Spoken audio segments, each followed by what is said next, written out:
यह कहानी है भानु और उसके गधे की। भानु एक किसान था जिसके पास एक छोटी सी जमीन थी जहाँ वह रोज मेहनत कर फसल उगाता था।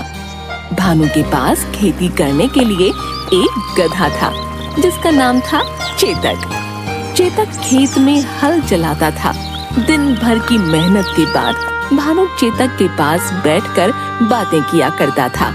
खेत जोतने के बाद खेत के एक तरफ पेड़ की ठंडी छांव में चेतक से बात करते हुए। हाँ भाई दोस्त चेतक, आज का काम तो हो गया। धन्यवाद दोस्त मेरा साथ देने के लिए। धन्यवाद। अब तुम थक गए होगे, आराम कर लो। भानु बहुत ही खुश और संतुष्ट था, लेकिन भानु की खुशी उसके पड़ोसी विक्रम से देखी नहीं जाती थी। विक्रम वैसे तो बहुत अमीर था, उसका खेत भी बड़ा था और उसके पास खेत जोतने के लिए मशीन भी थी, लेकिन वह हमेशा यही सोचता था कि आखिर ये भानु इतनी छोटी सी जमीन पर खेती करके खुश कैसे रहता है। मेरी जमीन इतनी बड़ी है और मेरा अनाज भी ज्यादा हुआ था, फिर भी उन पैसों से मैं संतुष्ट नहीं हो पाता। शायद ये गधा उसकी खुशी का कारण है। जब देखो गधे से बातें करता रहता है। विक्रम भानु के पास गया। अरे भाई भानु, मुझे एक गधा खरीदना है। लेकिन भाई तुम्हारे पास तो खेत जोतने के लिए मशीन है। वो तो है, लेकिन क्या है कि मशीन से सारा काम नहीं हो रहा, तो सोच रहा हूँ कि एक गधा ही खरीद लूं। तो खरीद लीजिए, मुझे तुम्हारा गधा बहुत पसंद है। क्या तुम इसे मुझे बेचोगे? मैं तुम्हें इसके अच्छे दाम दूंगा। नहीं भाई, बुरा मत मानिए, पर मुझे मेरा गधा नहीं बेचना है। आप कृपया करके कोई और गधा ढूंढ लीजिए। विक्रम अपने खेत लौट आया और वह सोचने लगा।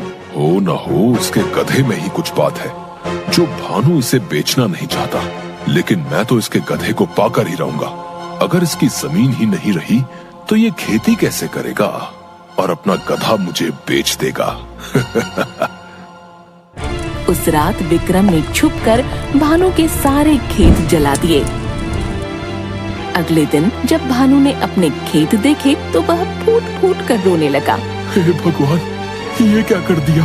अब मैं खेती कैसे करूंगा?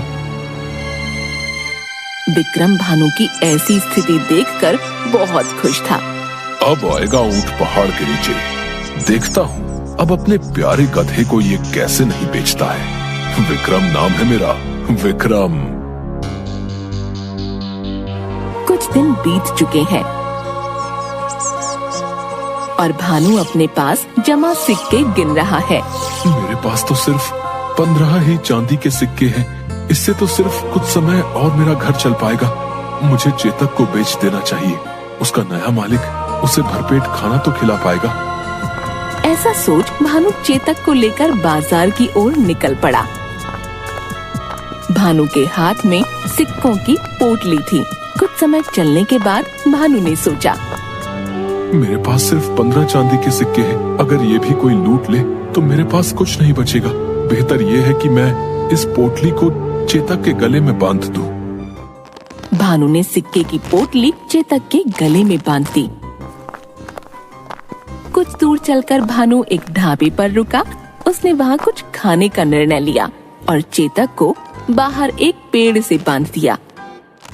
जब भानु खाना खा रहा था तभी ढाबे का मालिक बाहर आया और वह चेतक की ओर ही देख रहा था। तभी चेतक के गले से एक चांदी का सिक्का गिरा। ढाबे का मालिक चौंक गया। अरे ये क्या? चांदी का सिक्का देने वाला गधा। तभी एक और सिक्का नीचे गिरा। अब तो ढाबे के मालिक को विश्वास हो गया कि हो न हो ये एक जादुई गधा है। अरे ये जादुई गधा है।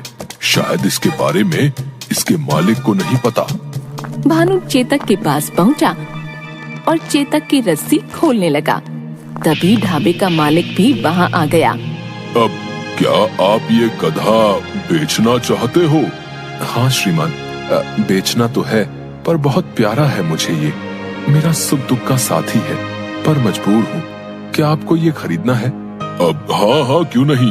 मैं इस गधे के 1200 चांदी के सिक्के दे सकता हूँ।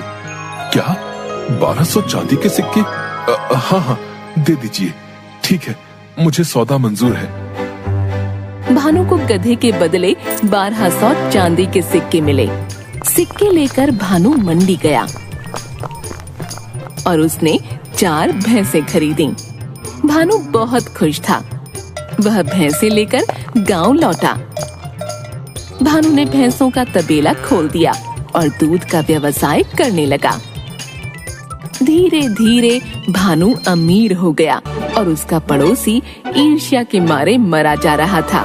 भानु का गधा उसके लिए जादुई गधा साबित हुआ।